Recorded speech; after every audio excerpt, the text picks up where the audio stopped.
Boom! You know, bro, got vibrant, bad like way power and rory. But here what? At the time for the lion, them tell them story. Lion voice. A bro, got vibrant. I said, don't listen to it once, don't listen to it twice. Subscribe, like, and share. You hear? Boom! Cause just because I hear them. Cause them a fast and pray just to see we fail. Lion voice. Boom, got vibrant. Rep. Well, front to us, a son was born and a child was given. I want to ask you a question. Have you got your book? Haile Selassie's Ethiopia Volume 1, The Rise of the Priest Warrior King. I've read the book in its entirety, and I must say it's very inspirational, very informative, and very historical, right? Them call him Rastafari. When he was born, rain fall from sky.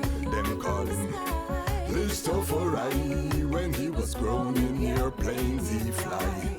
They call him Rastafari. Lion break the chain, weep not, don't cry. Them call him Rastafari. Read your Revelation chapter 5 verse 5. Then born near the city of Harar, the inspiration for Bob Marley's guitar. People crowd him like some big superstar. It no matter if England. So let's talk about the topic of the show. Why do Rastafari use ganja? The answer is that ganja is a sacrament. And by sacrament we mean something that is sacred, something that is holy, something that is mysterious. It's a spiritual context. This is the way that Rastafari commune with the Most High, commune with the earth, commune with each other. And remember that when the elders first started using the sacrament, they had no idea that the human brain was full of receptors for THC, or that there was even a system within the body called the endocannabinoid system.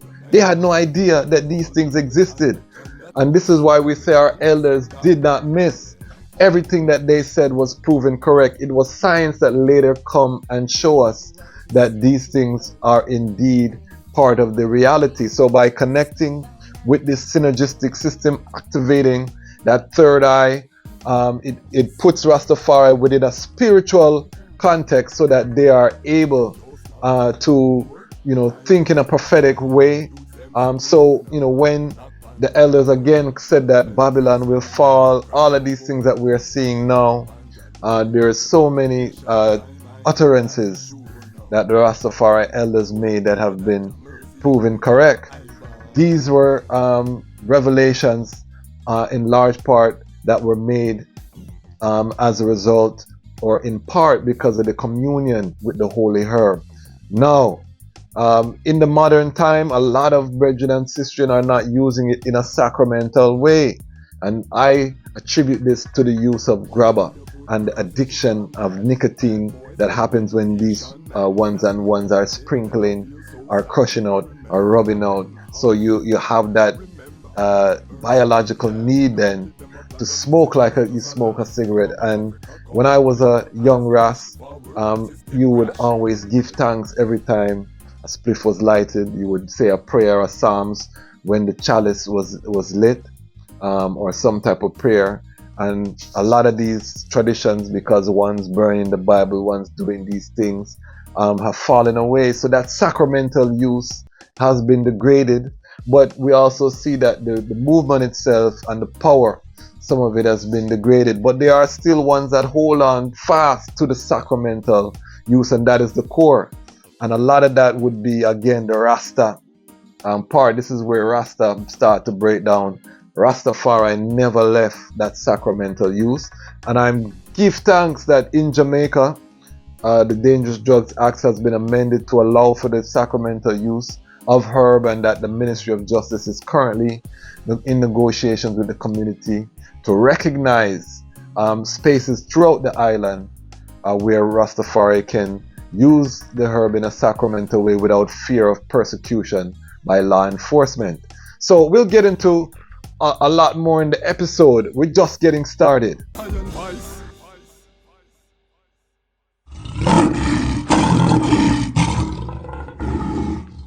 Well, millions of Africans were stolen and taken in bondage and suffered terrible acts of terrorism. Well, millions of Africans were stolen and taken in bondage and suffered terrible acts of terrorism.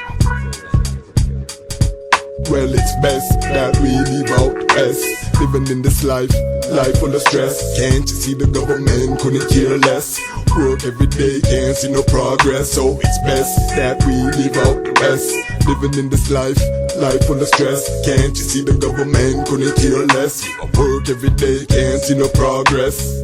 See them slave for paychecks. Work every day, grow old from the stress that pays. They're getting cold in the west.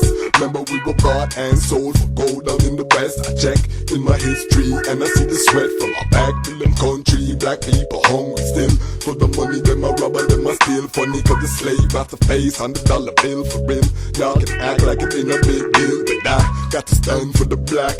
Color of my skin coulda never changed that. No, the slave master thought y'all never talk back, but I must be back. And I see them on the war with Iraq, and my people them dying from the AIDS and crack. They lack basic things that they need, so they chase the Benjamins, living life second class citizens. Time to look within.